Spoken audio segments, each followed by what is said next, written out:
Okay.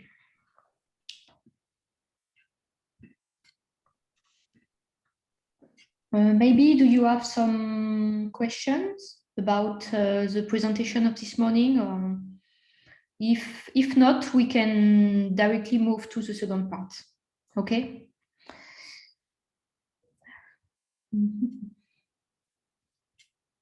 Sorry. Okay, great. So in that second part, still, we will talk about simulation of earthquakes, and still it will be applied to TriEST.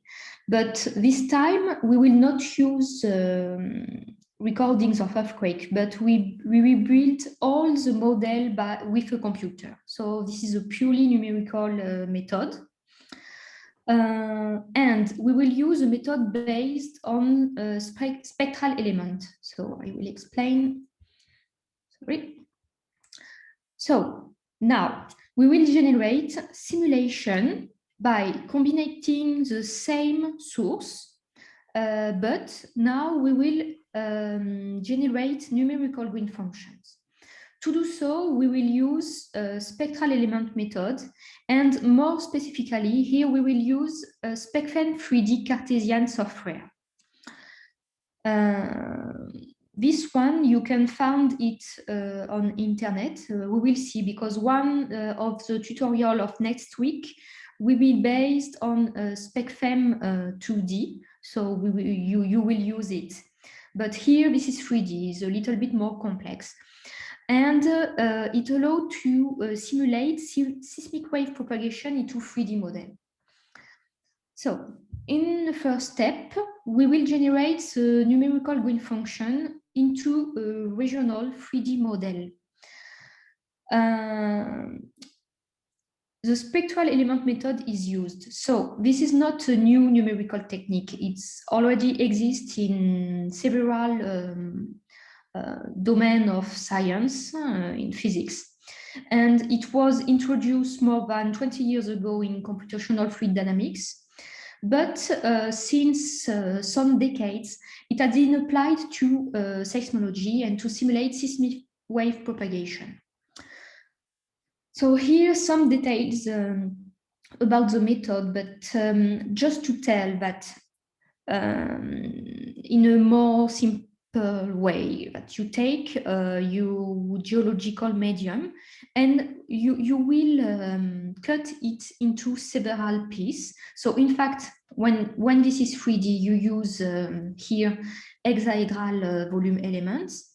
And then you will resolve the equation of motion at different points of each of your element volume. This method has some advantage because spectral element method combines the flexibility of the finite element method with accuracy of spectral methods.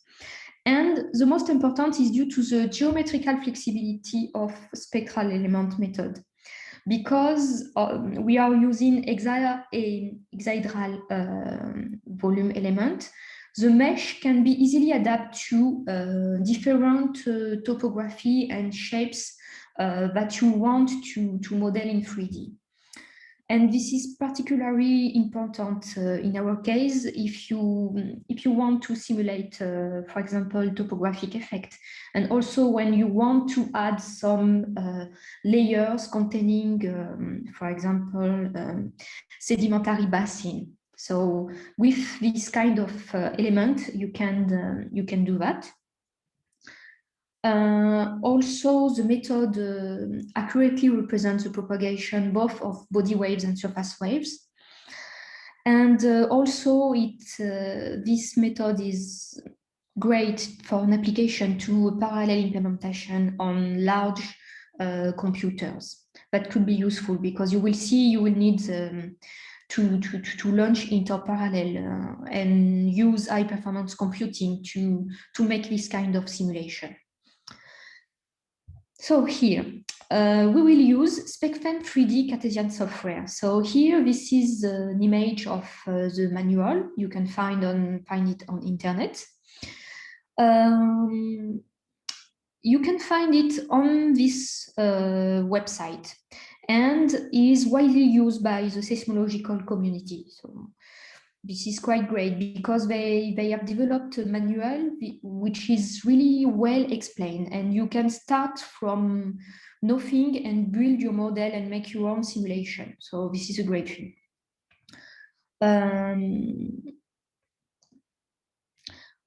In fact, there is two different SpecFEM 3D. One is Cartesian. In our case, we will use Cartesian because we only need to build simulation at regional scale, so really small scales. But the second one is SpecFEM 3D Global for people who want to make some global simulation of earthquakes to another purpose.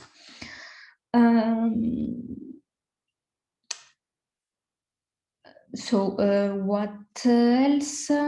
So yes, 3D media. So here at local or regional scale. Also, we can incorporate effect of lateral variation of seismic wave speed, density, attenuation, topography, and also bathymetry could be included. And it used parallel programming based upon MPI, so message passing interface. In practice, there is different step to use SpecFEM 3D. The first step is to build, to design the mesh. The mesh of the region you want to simulate earthquake. So here, for example, you can see topography. So this is a mesh of hexahedral volume element. Then you have to cut your model in different parts, and each part will be launched on a different computer, because one single computer, like the usual laptop, cannot do this kind of computation. You really need to use several computers. So you cut your mesh and then you launch one computation in each processor in parallel. And then the computer resolve the equation and compute the final synthetic seismograms. So the first step, and which is the most important and which is also the most time consuming, this is quite a huge task to build a regional model. So here, still, we will make a simulation for the region of Trieste. So here, Trieste, black dot, and here you can see Rassa. So we just take this part just to be able, not too big, because if it's too big, computer will not be enough to resolve the computation, but we want to include a part of Rassa fault to make the simulation. So we choose this size. And the final block model is that size. So 39 kilometers in longitude, 33 kilometers in latitude, and 20 kilometers in depth.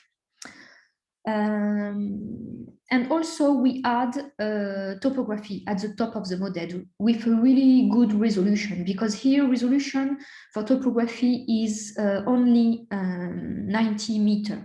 So we have quite a good resolution for topography. And then we have this block, and we will divide it in small spectral elements. So we have along each side, so here in X, we have 480 elements. In Y, we have 384 elements. And with depth, we have 60 elements. Here we can see, yes, photo is small, but you can see the mesh, you know. Also, we put some absorbing boundary condition on the vertical edge. So here, and also in the bottom, to simulate semi-infinite regional medium. If we do not put absorbing boundary condition, when the wave will come to the bound of your model, they will rebound and come inside. So we do not want that. So we put absorbing condition. You will see that during the tutorial. And also we make 3 consecutive mesh doublings as a function of depth, because when we increase size of elements with depth, it's also to be in accordance with the corresponding increases of wave speed with depth. And also, it's to reduce numerical cost of the simulation, because when we double the size, we reduce the number of spectral elements, and so we reduce the cost of the simulation. Then we have built the mesh, and then we will incorporate the velocity model. So 3D variation in seismic wave velocity, so P wave and S wave velocities, density and attenuation. To do so, we have used a regional topographic model, which has been made with ambient noise tomography, and it has a resolution of 0.1 by 0.1 degrees.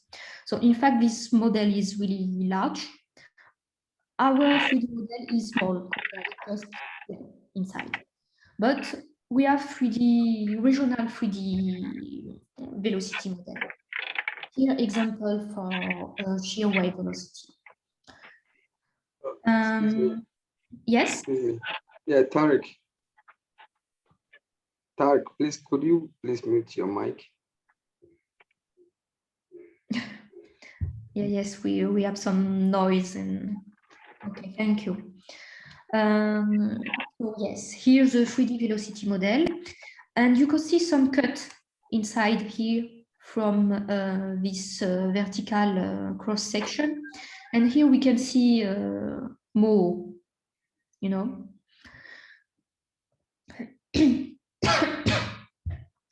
But our model is really small compared to this larger, sorry.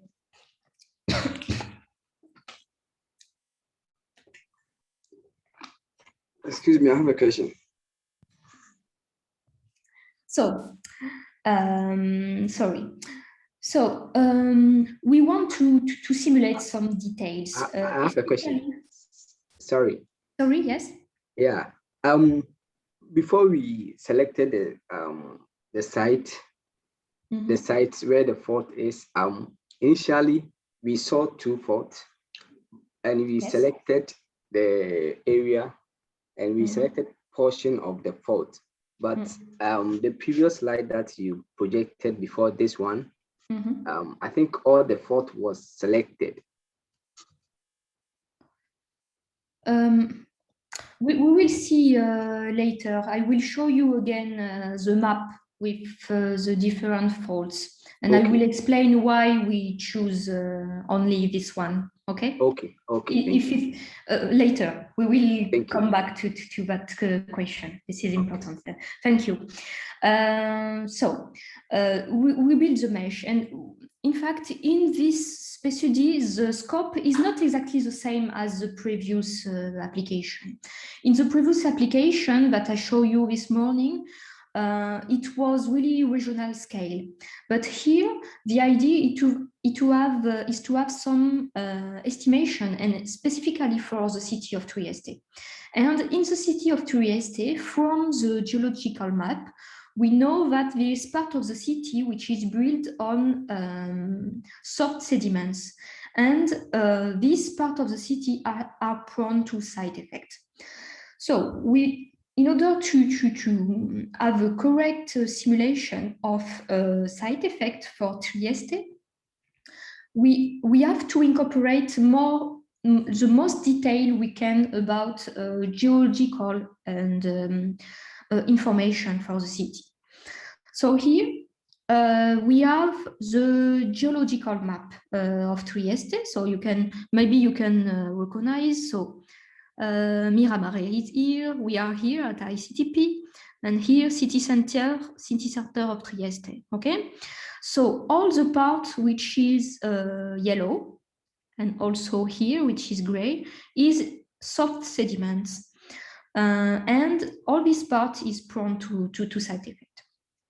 We also have a part which is fish, so here yellow, which is not totally. Yeah, okay, it could have some effect also ground motion, but here that part, which is limestone, is quite rigid, so with less effect like that. So in order to simplify this map, we have take this simplification and reduce all the different geological units into only 3 geological units. So in pink, quaternary reports and soft sediments, in yellow, flysch unit, and in green, limestones.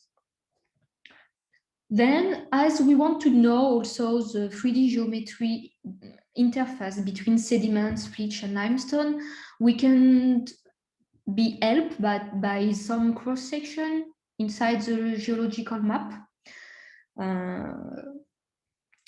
For example, here we can see this is really small, but example here, C cross-section. All that part is limestone. Here we have flysch. You can see here the contact between sediments and flysch. So we can make some hypotheses on how is the 3D shape of all these units. But most important also, we have a lithological map of the city of Trieste with some, I don't know how to say that, log, lithological log with depth.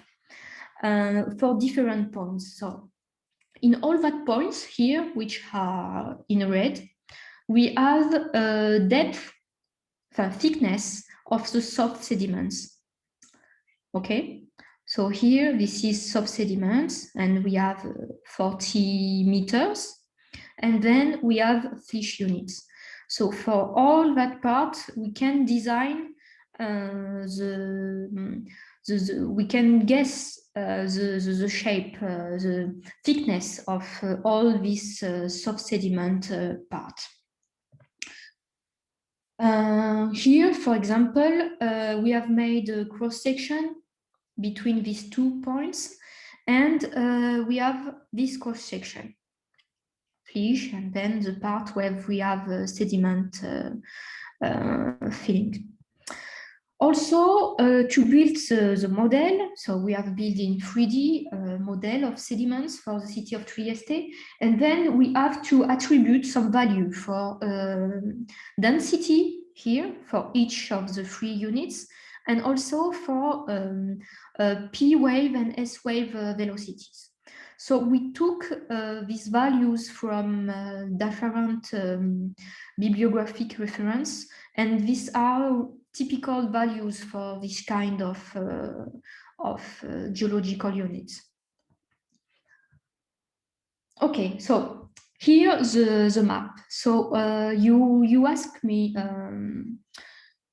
okay, so for Trieste, we have different active faults that can be a threat for the city of Trieste. We have alpine thrust here, and we have a system of dynamic extractive faults here and here. More specifically, this morning, we have seen that we have made some simulation both on Rasa fault and on Idria fault. But here, because we are limited by the computational power, we cannot build a large model like that. Ideally, if we have a really large computer, you can build a model like that. You can see my mouth.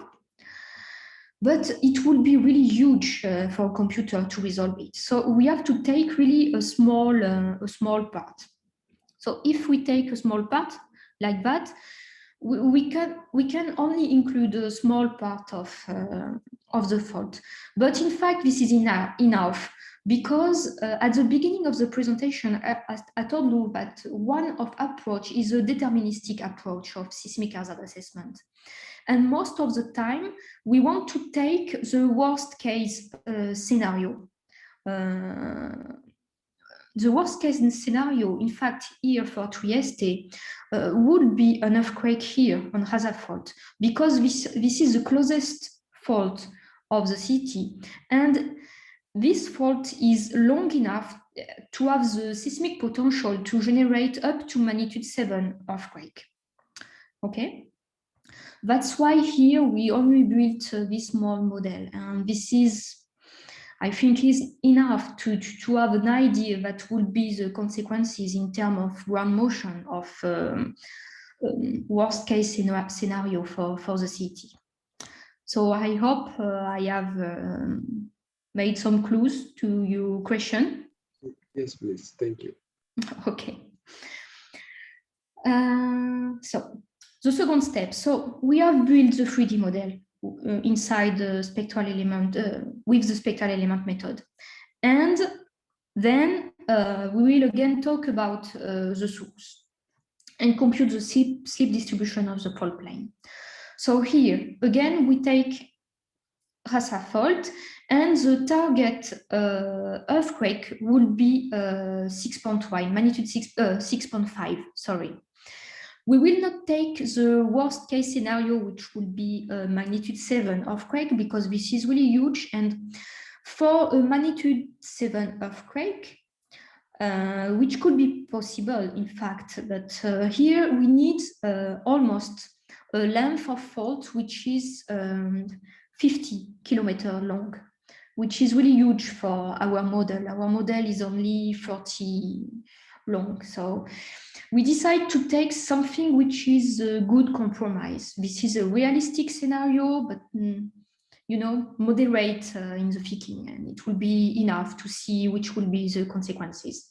So here, let's target a magnitude 6.5 earthquake. Again, for this part of slip distribution of the fault plane, we need a lot of input parameters. This is the same as in the preceding simulation with empirical Green function. So we took a fault, rectangular fault of a length of 20 kilometers and a width of 13 kilometers. So here we can see in 3D the fault plane geometry. So this is a strike slip fault. Here we can see right lateral strike slip fault with a dip towards northeast. And city is here. So you can see only 15 kilometers from the city. In a first step, we decide to put hypocenter again at the middle of the fault. Okay. And we took this focal mechanism and all the other parameters here concerning the source. So again, seismic moment, okay, because we have target magnitude 6.5, rupture velocity based on empirical source studies, static stress drop, which is also another important parameter, can be deduced also from theoretical and empirical studies. And another parameter is slip pulse width, which in fact is linked to the maximum rise time. And this parameter also can be set according to empirical scalings. And it is important because it will control the strength of the directivity effect. Okay. And so we set all these input parameters, and then we will be able to compute the slip distribution on the fault plane. So here we can see fault reach the surface, hypocenter, and then propagation. This is a bilateral rupture propagation because hypocenter is in the middle. And then here you can see rupture time propagation. So 1 second, 2 seconds, 3 seconds, 4 seconds, and rupture are already reached the borders of the fault and then will propagate inside the geological model. So we have the source, we have the numerical green function, and we want to produce the simulation. So slip distribution on the fault plane will be combined with the numerical green function to produce synthetic seismogram of the magnitude 6.5 target earthquake. To do so, we will run SpecFEM 3D by using high performance computing. So we have it at ICTP, and here I have take 540 slice of my large model, and I have distributed it on 540 processors. On this cluster of computers, which name is Argo, to produce synthetic seismograms of 80 seconds length, up to 5 Hz of resolution, and you will see it's really important, maximum frequency of resolution of the simulation. We need 24 hours of computation time, okay? And being able to produce simulation up to 5 Hz is really important because it will include side effect. Most of numerical simulation in seismology are most of the time limited to maximum 0.5 or 1 Hz because of limitation of computation facilities. But here we built it up to 5 Hz. So this is quite interesting. So we will produce simulation on a large number of numerical stations, which are well distributed over the region. We have put a grid spacing of 1 kilometer between 1 kilometer distance between each station. So here in that map, you can see each black triangle is a numerical station. We have refined the number of stations for the Trieste of city with a distance of 500 meters between each station. And just to have an idea, I have put also the 3 already existing real station for the city of Trieste. So in Trieste, we have 3 stations, so Tire I, DST2, and CAC. And we have also produced simulation at that particular place, and in order to compare. So one of the most important advantage of this numerical method is that you can put as many stations as you want, and this is really great. In the example, in the application of this modeling with empirical green function, you have seen that we are limited to only the existing station.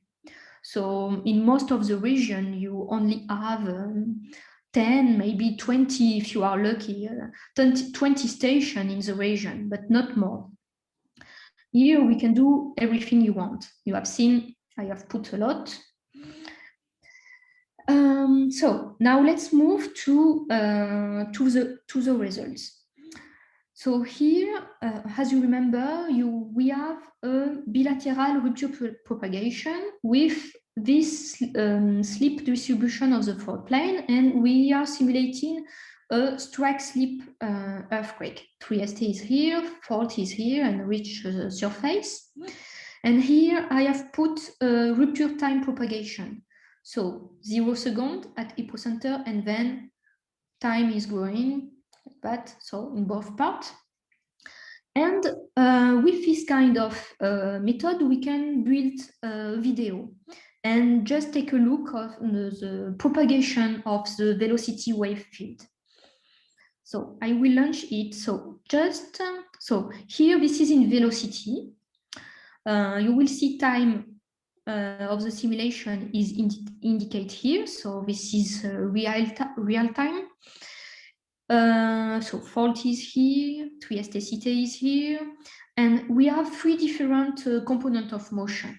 So here, this is the component of motion which is parallel to the fault.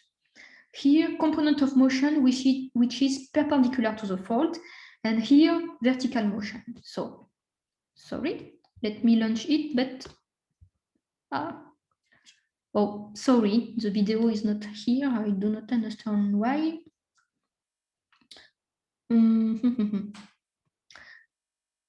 Maybe just let me search for the video inside my computer. I have it somewhere.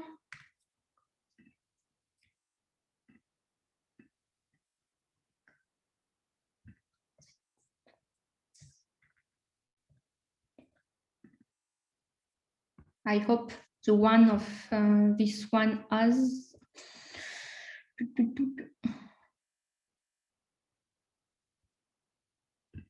Okay, so let me. So video.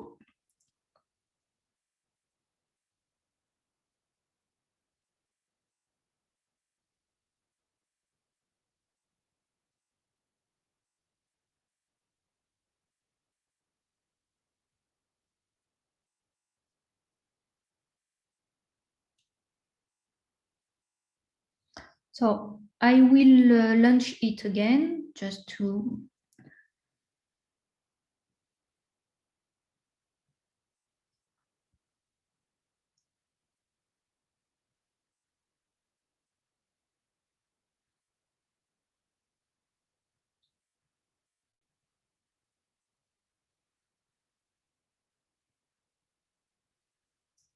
And now I will explain. So I launch it.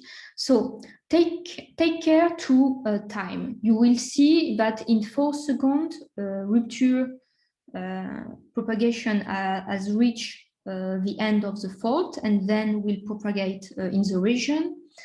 So look. Okay. Sorry. I don't know why it doesn't work anymore. Okay, maybe like that. No. I don't know why, sorry. Maybe you can close it and open it again.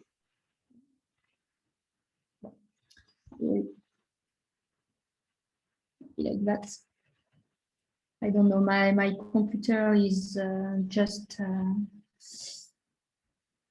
Okay, so time, 2, okay, 4 seconds.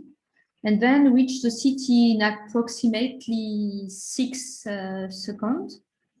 So just go back. So okay, so 0, 1, 2 seconds. Okay, rupture is growing. You can also see this is particularly interesting here in vertical component. So you can see positive. You can almost see the pattern of focal mechanism of the earthquake, because this is a right lateral strike slip. So, okay, rupture is going like that, like that. So here we can see in that part positive, positive, negative, negative. So this is really, really interesting to see that like that. In action, in motion. Okay. Going, then has not reached the city, but I think at 6 seconds reach a city. So this is really, really rapid. And then you will see that some waves stay inside for in that part and also in that part. So here, this is typically directivity effect for that part. This is bilateral, so we expect directivity effect on that part and on that part. Okay. I have a question. So, yeah. I want to clarify something. So the rupture started to propagate, the colors that was showing could even tell us the mechanics of the earthquake. Yes, here, as I told you, for example, here. Yeah. Okay. I see. So from that, we can just even know what kind of earthquake is it. Yes, this is. Okay. This is in input parameter, but I guess that if I don't know the focal mechanism of this earthquake and just look on this vertical component, I will see directly which kind of motion it is. On the other component, it's quite most difficult. Yeah, when the time is larger. Yeah, when it takes a longer time, it's try to make so it will be. See, thank you.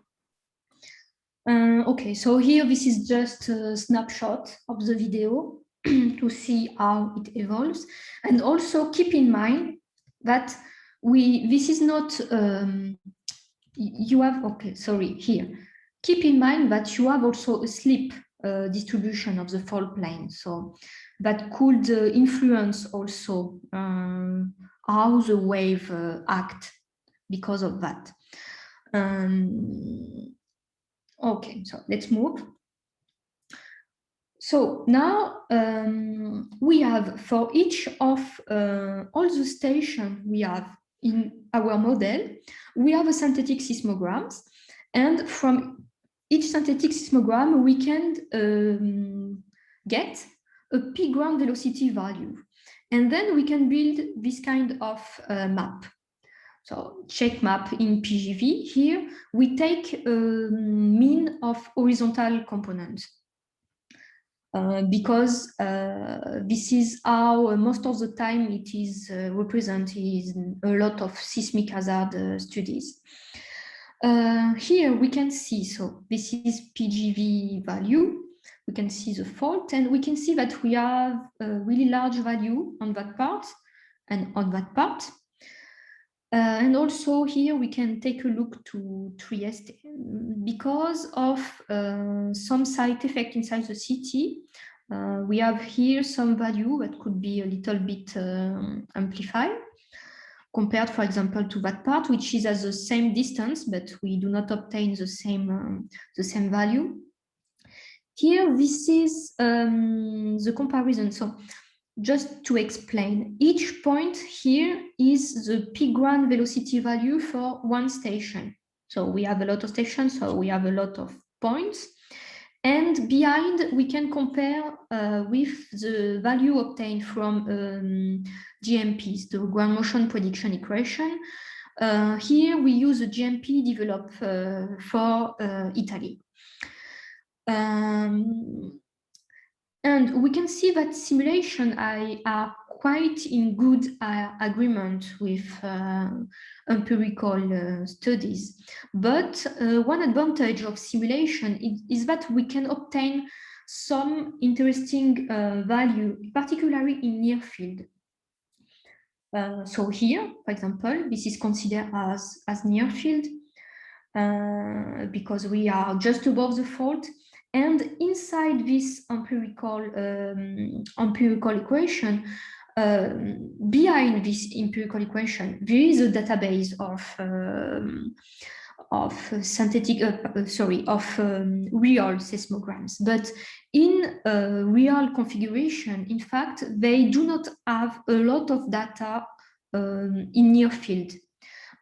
Because it depends on how I'll distribute the station. And this is really hard to have recordings, for example, real recordings of earthquakes of a station which would be just here.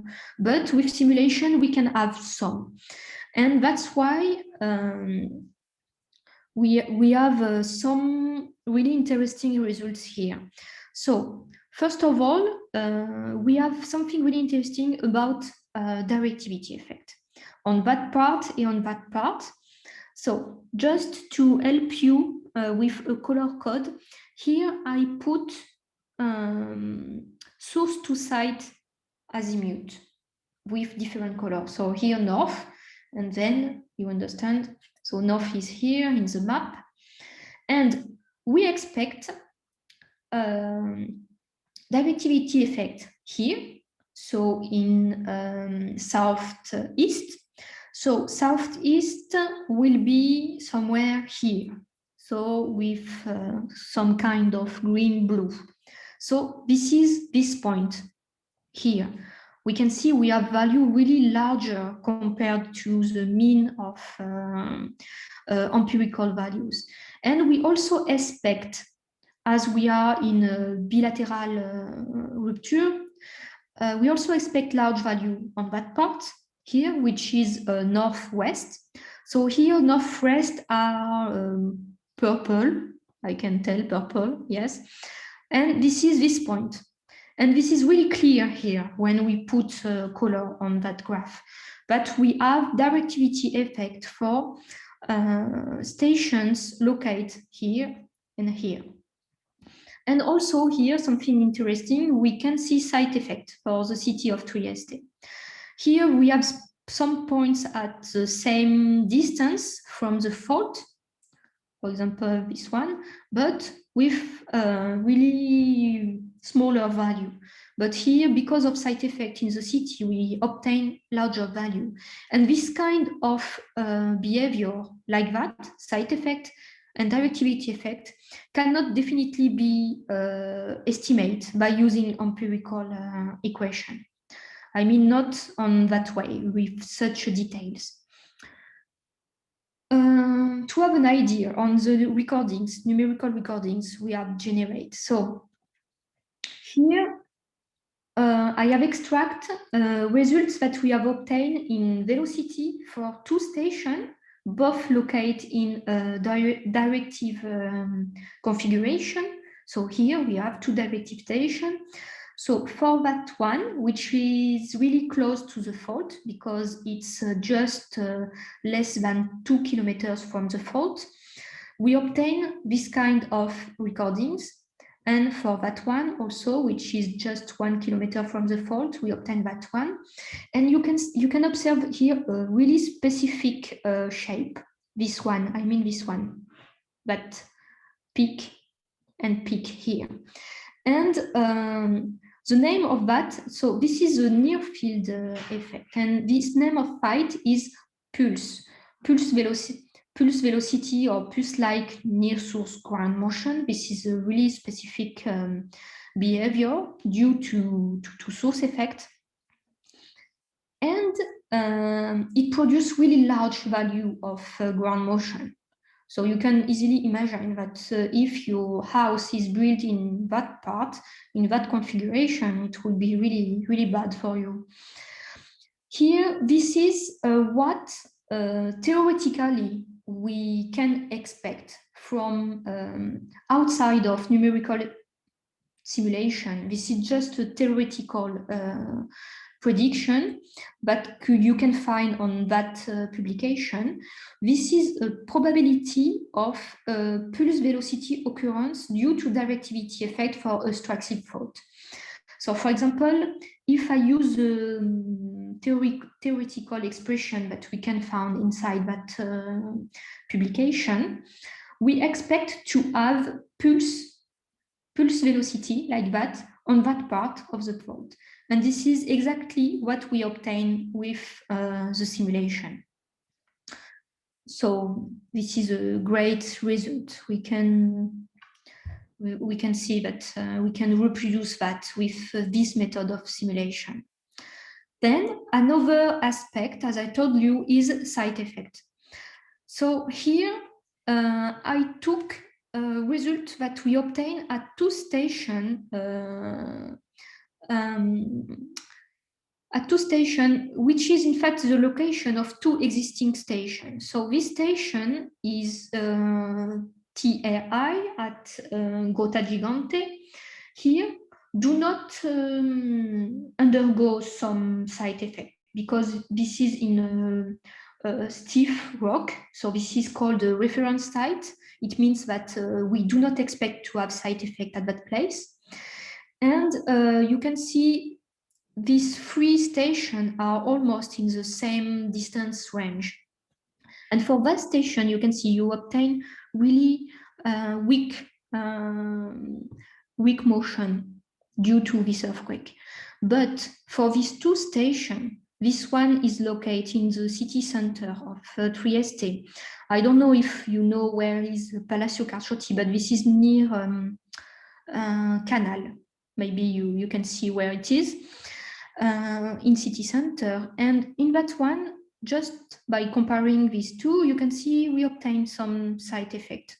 Amplitude lasts long and is a little bit more than in this reference station, but the worst is obtained in that part of the city where we have soft sediments and we expect a side effect. And you can see the difference between the reference station and this station with a side effect is really huge. This is really easy to see.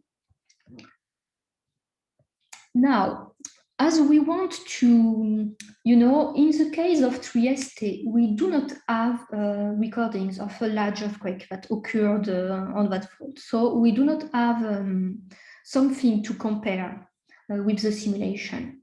Usually to validate a simulation method, we simulate an existing earthquake for which we have recordings, but we do not. So one possibility, just to know if we have simulate something which is we could be coherent with which you can expect in particular for side effect estimation inside the city, we will compare simulation results with some studies that we have done on the city of Trieste. So this is horizontal to vertical amplification study. So to do that, we put, for example, 1 or 2 hours with seismological station like that. Okay, the station is here.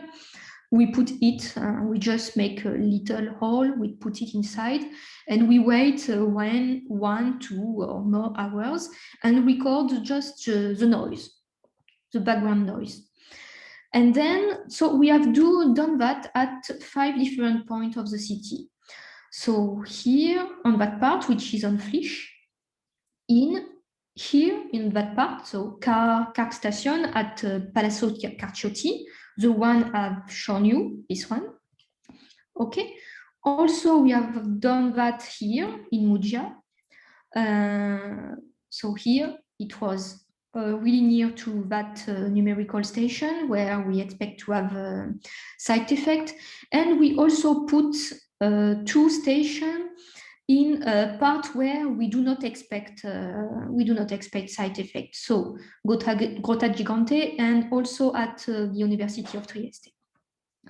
And from the analysis of background noise and horizontal to vertical, in terms of horizontal to vertical amplification, we can see that we obtain here a flat response for these 2 stations. Okay. So we do not have a side effect. Take care also at the scale,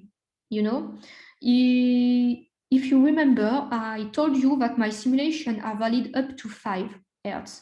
Here, this is reality. This is not simulation, but just to take care of which kind of, which range of frequency of interest we are talking about. So here, for example, 1 Hz, 2, 3, 4, 5 Hz. So just take a look to that part. Okay. So flat response here, no side effect. That one also flat. But for these two stations, okay, we obtain here some response here on that range of frequency. And you can see also that side effect here in that part of the city is quite impressive and broad, between 2 and 4 Hz. That's why I explained to you, if we simulate something which is limited to 0.5 Hz, so a lot of simulation are limited here, okay, just that part, we totally miss side effect, which in fact is the thing which is relevant for engineers. But here, this is reality, so background noise recording. Now, let's compare with what we have done with the simulation. So here, this is a result for Palacio Carciotti. So in the background noise recordings, horizontal to vertical amplification, we have that. This is the preceding slide, okay? So with amplification between 2 and 3 Hertz. And here, this is the same graph, so horizontal to vertical amplification, that we have extract from simulation. So you can see that this is quite comparable. We have correctly simulated the good frequency of amplification for that site. And it's the same also for this station here. So it was the 2 stations here where we can observe side effect. So this is really important. Now also, maybe let's take a look to topographic side effect. To take a look at that, we can use this computation of amplification, which is in fact difference between PGV compute inside the new model where we have topography, with one model, the same simulation, but with a flat topography, and divide by the same PGV, and you can have a percentage of amplification due to topography compared to a case without topography. And we obtain this map, but more specifically, if we take a look to the city of Trieste, we can see exactly as in the idea of what I have shown you for Taiwan this morning. We can see here some amplification in top of hills and crests, and the amplification inside the valley. But take care of interpretation of that, because you can see topography here in Trieste. This is not really comparable to the situation of Taiwan, which is really more, more hill, more topography. Here, this is not the predominant effect that we can observe in that case, but slightly we can guess this effect. Also, here, exactly as we have done this morning, we can take P ground velocity value, so the set map in PGV, and we can transcribe it into macroseismic intensity value by using the same empirical equation we have used in the other case. And we obtain this map of macroseismic intensities. This map tells us that for this scenario, we will obtain really heavy damage in that part of the region.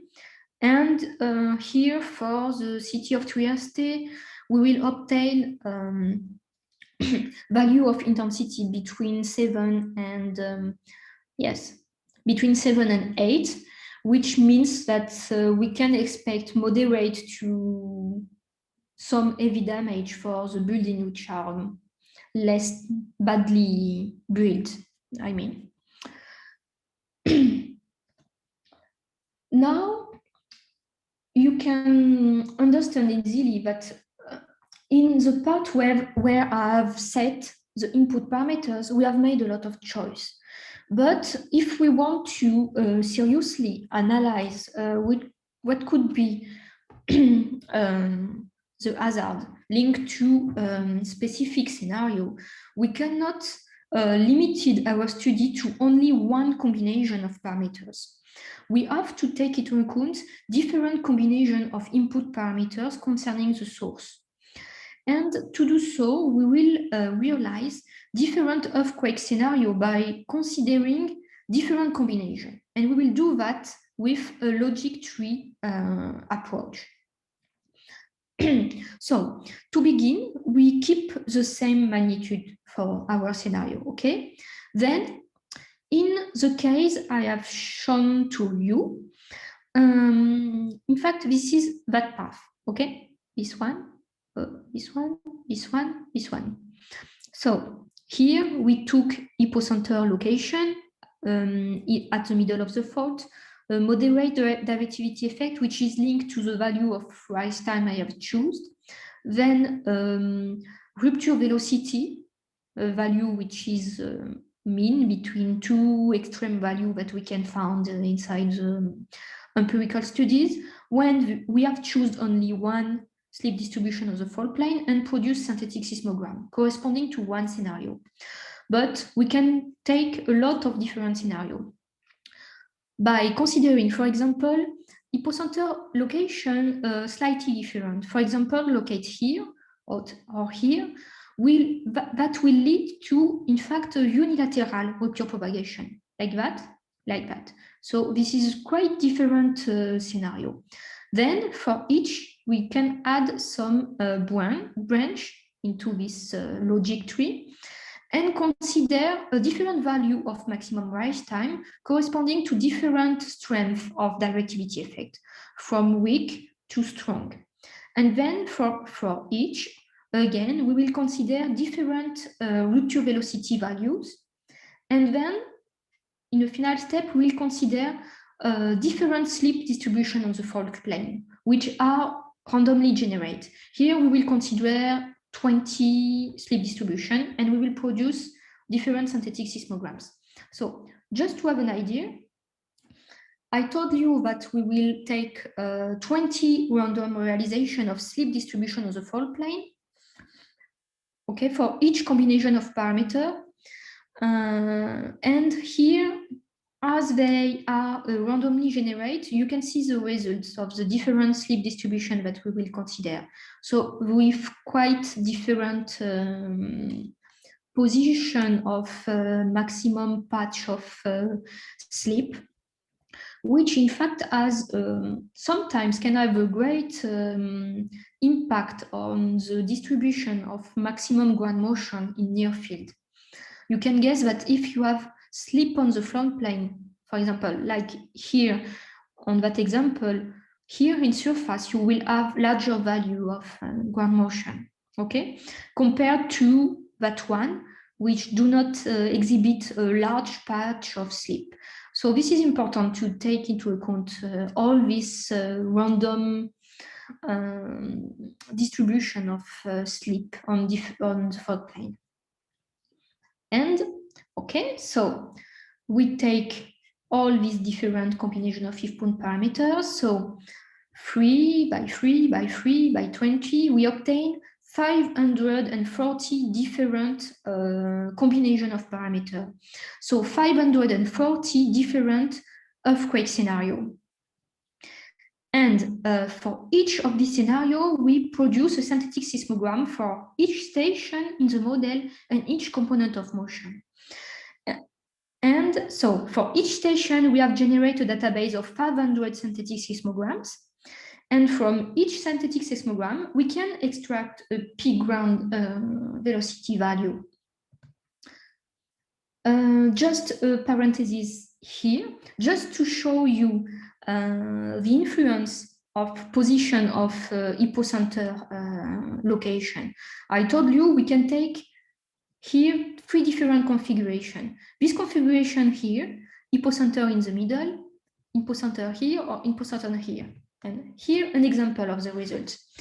So this one is the case that I shown you on before. So this is bilateral rupture propagation. Hypocenter is in the middle of the fault. So rupture propagate like that and like that. And we obtain directivity effect here and here. Now, here we have the case of an unilateral rupture propagation where the rupture propagates toward southeast, so like that. But do not take care here. These arrows, which are held, are in fact only to represent focal mechanism to tell, okay, this is a strike, right lateral strike slip, like that. This is motion of the fault. But here, this is different. This is rupture propagation direction. This is not the same thing. So rupture initiate here and propagate with time like that. And we obtain large value of motion, of velocity motion here. Here, this is unilateral rupture propagation toward northeast. So rupture propagate like that, and we obtain large value here. Okay. So the most interesting is, in fact, that between these three different scenarios, we can see that maybe the worst case scenario is that one, is really bilateral rupture propagation, because it both affects this part of the region, this part, but also the CT. Compared to that case, you can see, surprisingly, this is the same parameters, same magnitude. The only thing which is different is position of the epicenter. But here you can see CT completely with low value, except for the Muggia place, which have some side effects. And in both three cases, side effects are manifest in the three cases. But here, the CT is completely, low, value are low. But if we are in that configuration, we can see here value are greater for the CT. So this is quite interesting to see how just the position of hypocenter, can affect the results of the study. So we have took, in the last part, we can took all this database of synthetic accelerogram. So this is quite an important number of scenario, and we can make some statistic on that by computing a mean model and also a standard deviation we obtain on all the simulation. So here we have again the simulation, each point, which is the mean value over the 540 simulation, and we can also compute standard deviation for each model. So you can see standard deviation from simulation is quite huge, and maybe as huge as the empirical equation. This is an important result, but empirical equation is built with a database which take into account strong motion database for whole Italy. Here we have the same standard deviation, but this is only case linked to the different scenario over Trieste. And in the last step, we can build also some map by using this mean value and standard deviation. Here, just to show you that we cannot limit our study to peak ground parameters, we can also compute another interesting ground motion parameters, which are spectral acceleration. So spectral acceleration are extract from the elastic response spectrum in acceleration, which is in fact the maximum acceleration undergone by a simple oscillator under seismic excitation as a function of different frequency of oscillation of the oscillator, excuse me. And this is a parameter that is really interesting for engineers. Here I have done this map for spectral acceleration and for a period which in fact correspond to the frequency of side effect, predominant side effect in the CT. And it illuminates the part where side effects are around 3 Hertz. Because here,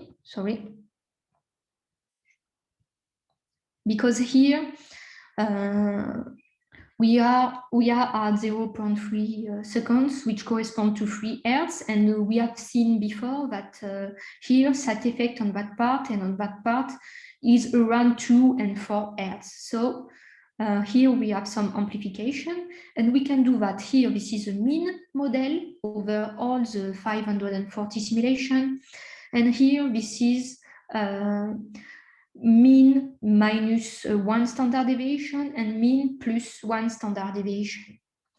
Okay. And I think that's it for the presentation. So maybe you have some question to me. I know it's quite a lot of information, but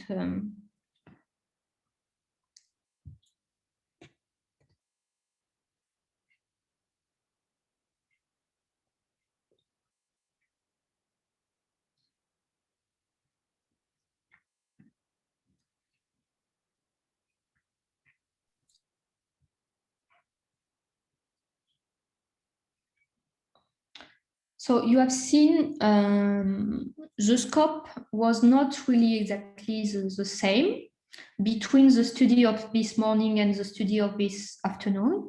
This morning we have shown the idea was to simulate an historical earthquake, in order to have some information on what occurred in the past.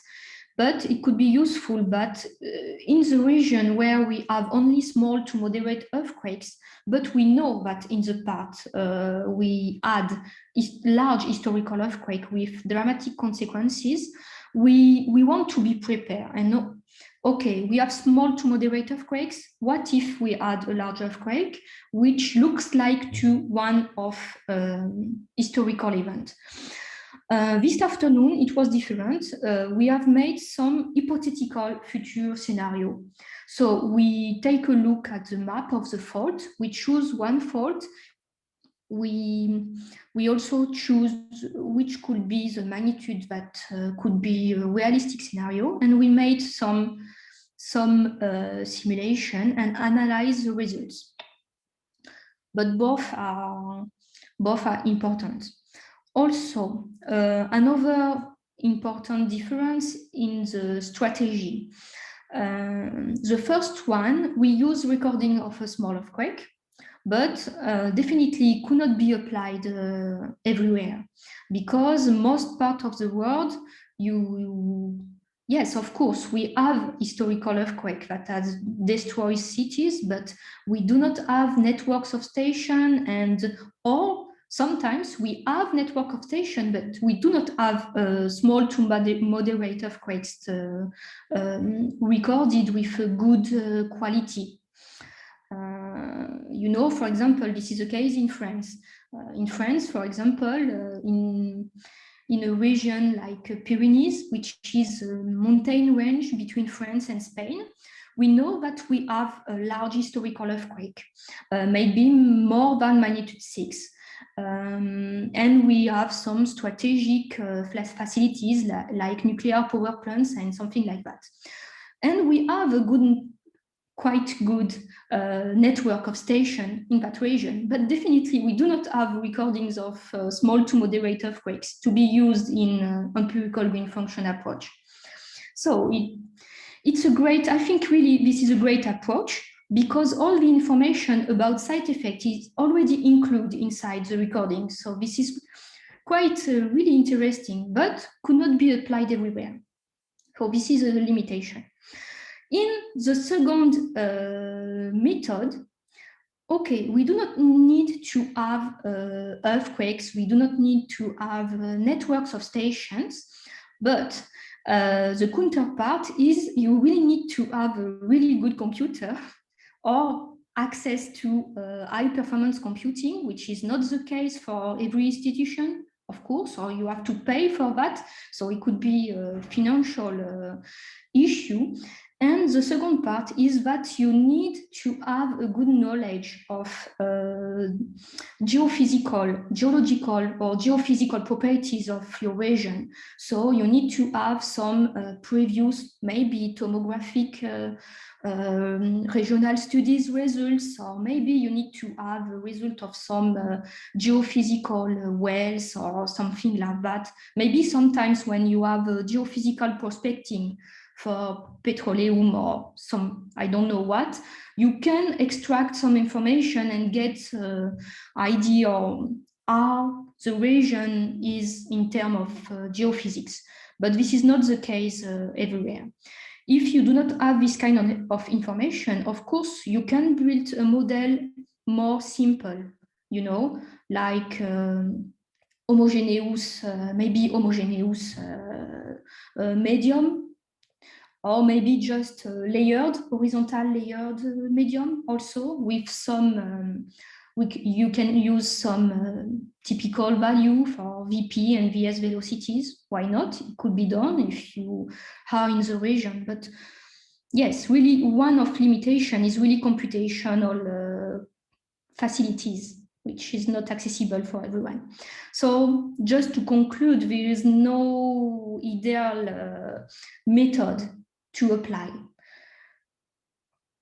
But I think that the result you can obtain by using ground motion simulation is really something pertinent to conduct seismic hazard analysis for a region. It really adds something more than just the empirical approach.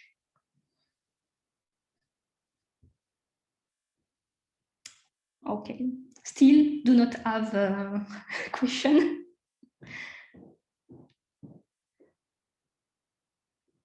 I have finished a little bit in advance. Maybe, so that I will do, I will send to each of you the presentation of today. Okay, so you can, if you want, you can take time and take a look to that, and maybe you will have some question for the next session. And I can also explain to you what we will do in the next session. So we will make some tutorials. So this is practical implementation of some methods. So one will focus on SpecFEM 2D. So we will not implement SpecFEM 3D because, as you have seen, this is quite something huge to implement and you need a large computer. So we will not do that during the tutorial. Maybe if one of you choose to make, you know, your internship with me, because I will propose a subject, maybe you can make a subject on SpecFEM 3D and pure numerical simulation, and you will do that. But just for the tutorial, we can focus on something more simple, but the idea is the same. This is just in 2D. You put layers, for example, of different geological configuration, and we will explore how the seismic wave is modified by the presence of different layers or topography. Okay. And in another tutorial, we will make some shape maps by using GMPs. And so, because this is something we can see sometimes, for example, if you go to USGS website, so as we have a little more time, I will just show you, okay? Just use this time to do something. Okay, for example, here we can search for the magnitude 6.5 earthquake during the last 3 months. Okay, let's search. So I think maybe you know this website. This is website of... Professor, we cannot see the browser. Sorry, excuse me. Let me search. Okay, because this is a different, sorry. Sorry, I'm not used with, okay, that one. Now I think you can see it, no? Okay, okay. Okay, thank you. So here, this is the USGS web page. Maybe some of you know this one. If you are interested by earthquakes, maybe you already checked that. And you have a catalog of earthquakes that occurred. And when an earthquake occurred, you have a list of the different one.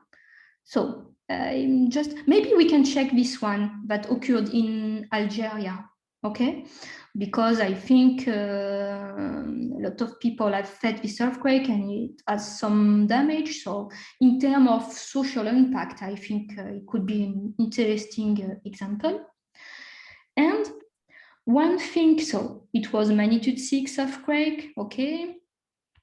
And so they have estimate focal mechanism and something like that. But one interesting product that USGS proposed, but USGS are not the only one. You know, most of seismological institutes propose this kind of shake maps here in Italy and everywhere, okay? So here, for example,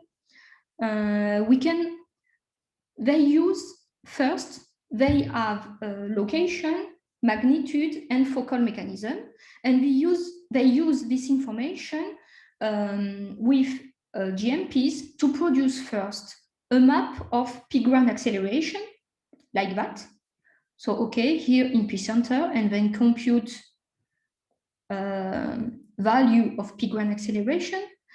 They also compute value of P-grand velocity, and also in spectral acceleration, as I told you.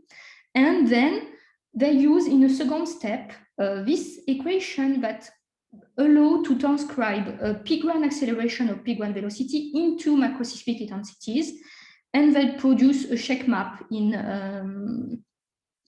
intensity. Okay, maybe. Sorry, because you can see that one or no? No, I think no.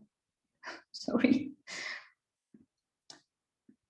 Sorry, let me share again the screen.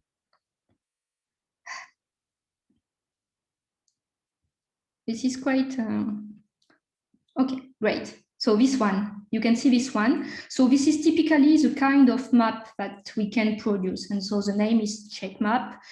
So here, epicenter, and you can see the colors. And what this, so here also they put, you know, PGA, PGV, and indicate in which range of value. So of course, this is not perfect, because, you know, here they use this one, Worden et al., GEMAISIS, which is in fact developed for United States. So here it's applied in Algeria. So maybe, you know, the conversion between PGA and PGV, something quite difficult. But in first approximation, you can have an idea, okay? And here, so we obtain something like shaking felt at people is very strong here in that place, and we can expect also some quite moderate damage.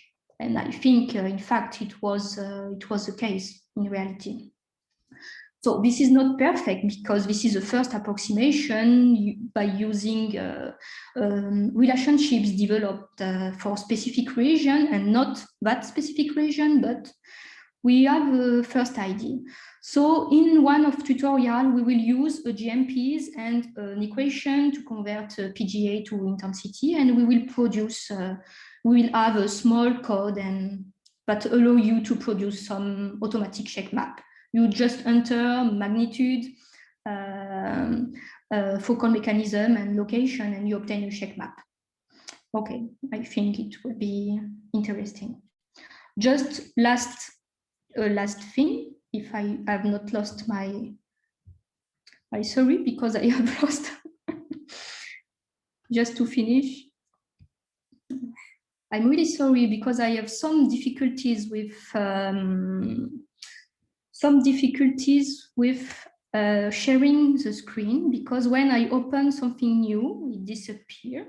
Okay. So sorry, just get back to that. I will show you some last thing interesting before we will finish. Just come back to our earthquake. So this one. Because, okay, there is something, because there is one information which is different. Because you have, okay, it has disappeared, I'm sorry, here, in that part, something different. These two things different. Here we have the value we obtain with ShakeMap with a maximum intensity of 8, which corresponds to moderate to heavy damage. Okay. Here, this is something different. This is did you feel it results. So did you feel it results is in fact the things I told you this morning. You know, when an earthquake happened, people go to internet and fill a questionnaire on how they felt the earthquake. And sometimes the estimation between automatic ShakeMap generation and what people feel is really different. You know, sometimes automatic generation of ShakeMap will tell, okay, maximum intensity will be 7. But when people fill the questionnaire, we obtain a did you feel it of maximum intensity of 9. Like, okay, my house was destroyed and it was the worst day of my life. We could easily understand with the gap between, but this is like that.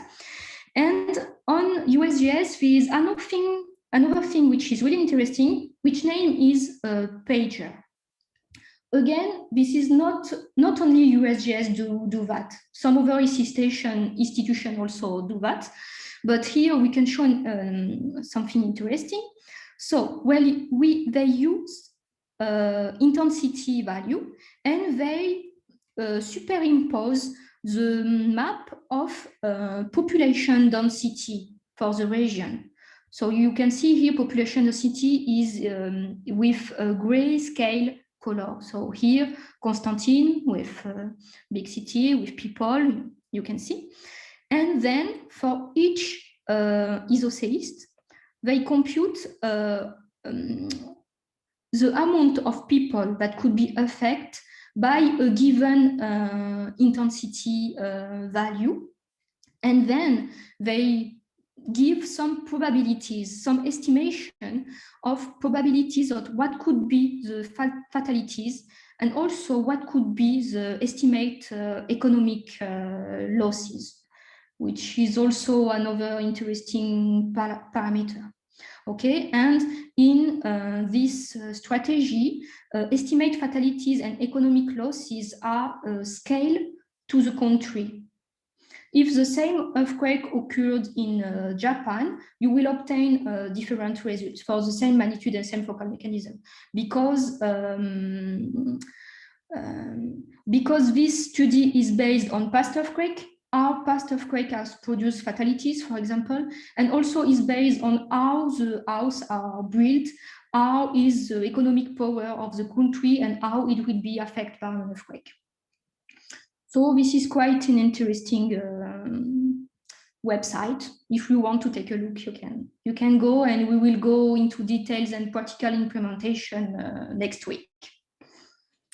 Okay, I think we reach the time of the end of this session. So we have just a few minutes, maybe if someone has a question.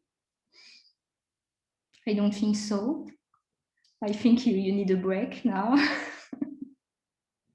This is the last course of the day. I hope for you.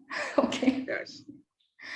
So okay. we go over, and when we have any question, next time we meet you, we'll let you know. Okay, so great. So if you do not have questions, so I will send it the presentation of today to you, and just let me tell you, good holidays, few days, short, but good holidays, and see you next week. Okay. Okay. Thank you, and same to you. Thank you, Professor. Okay, thank Goodbye. you. Yeah, Ciao. bye. Bye. Good morning. Yakubu. Yeah, Tarek. Yeah. Oh, are you still sick? I'm still feeling the pain, bro. Oh, sorry, bro. Sorry. You took the medicine, right? Yeah, but I don't know. It's better than I was yesterday, but okay. it's still there. I think you need some sleep. You need to maybe rest for one day, seriously. No, it's not about sleeping. It's not about sleeping. Okay. Yeah. Because for me, I always plan to sleep after exam, but when I write there after the exam, when I sleep, my eyes can't close. I don't know why. The adrenaline of the exam. Yes. So you have 2 exams now to tackle with, and you have to prepare for it too. And the assignment I've uh, on the other course. So Tarek, what do you do? I don't know. I think maybe Simone, when will you be kind of free? When will you be a little free? Whenever you want. Oh, You okay, tell okay. me, and just tomorrow morning I will be busy because I will take a train. But Okay, otherwise, when you want, you text me and we can meet. Okay. Then it's cool. It's very cool. Then we will schedule and we'll meet with you and try to like do something. Okay. Yeah. Sure. Innocent, I hope you heard it. Prof, but listen, Prof. Vidic, Prof. Blaz didn't send any assignment, right? No, he didn't No. send us assignments. He only told us to try to run the first code. But I've not been, guys, I've not been able to install the software. So I've not been able to install. I tried it this morning. I tried the second lecture we had with that Prof. Daniel, and I was trying to install. Yeah, the software that Daniel told us to install is a bit tricky. Yes. To install because you need dependencies and that they don't tell you on the website which dependency they need. So Yeah. So I was kind of confused this morning. I tried to do it. When you click, it would send you to a different place. I downloaded the setup still. Yes. It's not really easy. So have you been able to install it on your PC? I've not yet even installed it. What about Simone? I think that at least the one software that Daniel showed us, I think it's kind of running. Sometimes a Windows open and it doesn't shut up. So I have to kill it the hard way, but otherwise seems to be working. Okay. If I find the tutorial that I follow to install it, I will send it to you. It would be very nice. Nice. I think that are you using somewhere. Are you on Linux or Windows? I'm using a virtual machine with Linux. Okay. I want to install it on Windows. Okay. No, because I've checked out how to install it on Windows, but it was a mess. So I've downloaded a virtual machine. So when I'm done with it, I'll throw it away, and the PC is still working. Innocent, you wanted to talk. I said you wanted to talk. You were saying something. Yeah, well, I just wanted to know if you are using Linux or Windows. Okay, I wanted to install all the software on my personal PC because maybe after the program, you will not have HTTP machine. You will have your personal PC. So I have to know how to work on my personal PC than the HTTP machine. Sure. Yeah. Hey, Innocent, how was your exam? You did it today, yeah?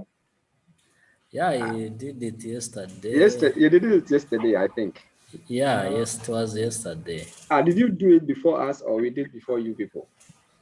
I did it after you, I think. Okay. Yeah. Okay. But it was fair. Yeah, it was cool. Yeah, she did it. I know the project she told you people, the project, did you do it the same as we did? Okay. Did you use the method or you use Simone's approach? Yeah, you wanted to use the full method. Use the full method. Yeah. And then she'll be very happy. She'll be very happy because if you use the full method, she'll be very happy. For us, we use the mean method. And we had, she said the error during the computation for the error, we had a big error in it. Yeah. But it was cool. It was, she said you tried. So if you are trying to install this, Daniel, please share with us, and Yeah. because if we don't send this homework to be kind of Yeah, we have. Yeah, I think even for what he said, the homework about the homework, it doesn't even matter of maybe installing this program. It's just coding in maybe yeah, Python. yeah. For the homework, you don't need the you don't need program. the software. You just have to. You can write it in anything. Yeah. Yeah, that's so. Maybe I think Simone, we will fix and we meet. So I'll let you know the time. Okay. So guys, see you and take care. Okay. Bye bye. Bye guys. Okay. Bye.